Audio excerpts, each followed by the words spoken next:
ব্রট to you by V-Guard, co-powered by Sensodyne ও ভিমল বলো কথা কেশরী।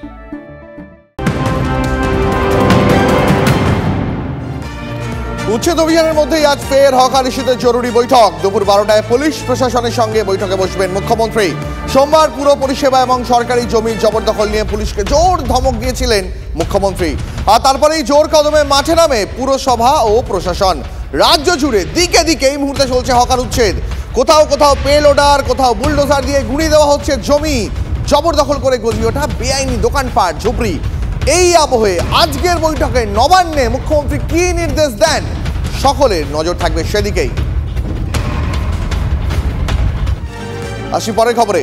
উপনির্বাচনের মুখে পরিষেবা নিয়ে রায়গঞ্জ পুরসভাকে মুখ্যমন্ত্রীর ধমক, আর তা ঘিরে ভোটে রায়গঞ্জের নানা সমীকরণ। ভোটের প্রচারে বিরোধীরা এটাকে অস্ত্র হিসাবে ব্যবহার করে তৃণমূলকে চেপে ধরেছে। ভোটের মেয়াদ শেষের পর রায়গঞ্জে গত 2 বছর ধরে রয়েছে প্রশাসক। পরিষেবা নিয়ে নানা প্রশ্নের মুখে পড়া তৃণমূল কার্যত মুখ লুকাতে ব্যস্ত। Most performing municipalities, Bidhannagar MC, Asansol MC, Raiganj and Contai সব সম্পত্তি করে রেখে দিয়েছে নিজস্ব। এগুলো ভেঙে দেবো আমি। আলিপুরদুয়ার কাঁথির মতো নবান্নের বৈঠকে মুখ্যমন্ত্রীর ভর্ৎসনার মুখে পড়ে তৃণমূল পরিচালিত রায়গঞ্জ পুরসভা।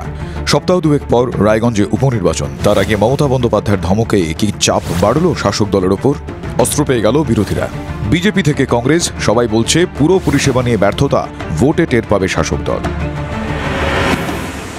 পৌরসভা ব্যর্থ সার্টিফিকেট পেয়ে গেছে, মানুষের কাছ থেকেও পেয়ে গেছে এবং বাংলার মুখ্যমন্ত্রীর কাছ থেকেও পেয়ে গেছে।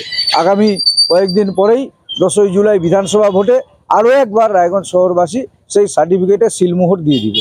এত কাজ, এত উন্নয়ন, পকেট বড় উন্নয়ন তো দেখে মানুষ ভোট দিচ্ছে না তৃণমূল কংগ্রেসকে, আর তৃণমূল কংগ্রেস জন্যই বিজেপি পারবে অন্ত।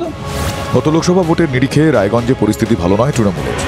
রায়গঞ্জ বিধানসভায় 21,000-এরও বেশি ভোটে লিড পায় বিজেপি, আর রায়গঞ্জ পুরো এলাকায় 27টি ওয়ার্ডেই এগিয়ে পদ্ম শিবির।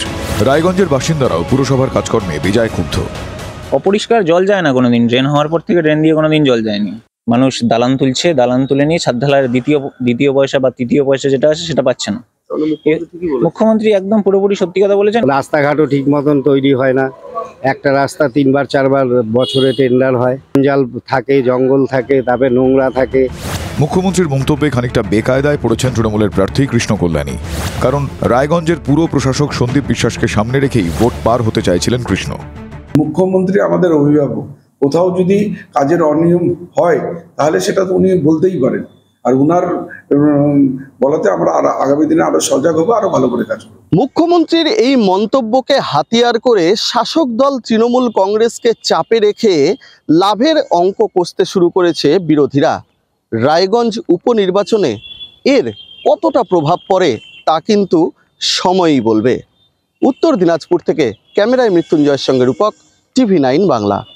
ব্রট to you by V-Guard, co-powered by Sensodyne ও ভিমল বলো কথা কেশরী।